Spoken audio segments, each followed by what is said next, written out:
Welcome to Concept 3, Multiplying by Tens. In this concept, we're going to talk a little bit about the standards that are covered and some important how-tos to support your student as they begin working through this concept. The nice part about this concept is that it's kind of a piggyback on to multiplication facts, so there isn't really a ton involved. However, there's a couple strategies that you should know in order to be able to support your student the best that you can. So let's talk standards first.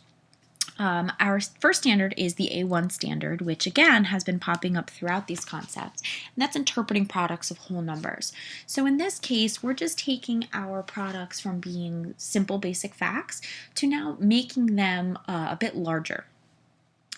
The second standard that's going to be covered here is the MBT A3 standard, which says that students are going to multiply one-digit whole numbers by multiples of 10 in a range of 10 to 90.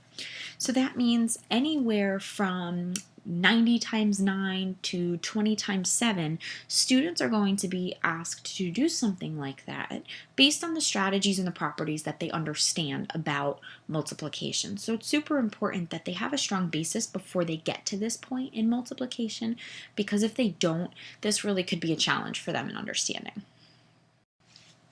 So the how-to for today is going to be identifying basic facts in order to multiply larger multiples of 10.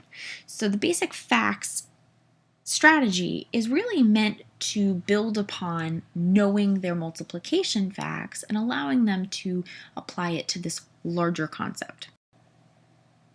So let's take a look at the basic fact strategy. A basic fact is a multiplication fact that will have factors no larger than 10 times 10. So some examples are 2 times 2, 3 times 8, 7 times 9, 4 times 6. These are all facts that students are expected to be fluent in before leaving for the 4th grade.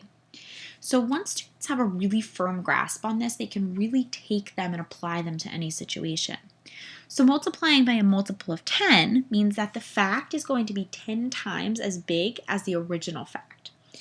There's only one zero in the product because 10 only has one zero. So when we're multiplying by multiples of 10, we're talking about numbers such as 10, 20, 30, 40, 50, 60, 70, 80, and 90, and multiplying them by any one-digit number. So when you look at a multiplication fact like this, you can easily identify a basic fact that should be fluent for the student. In 40 times 6, that basic fact is 4 times 6, which equals 24. Instead of the product being 24, we're now going to make it 240 because that 4 is 10 times as big as it originally was, which means that the product is going to be 10 times as big as it originally was, giving it 1 0 at the very end.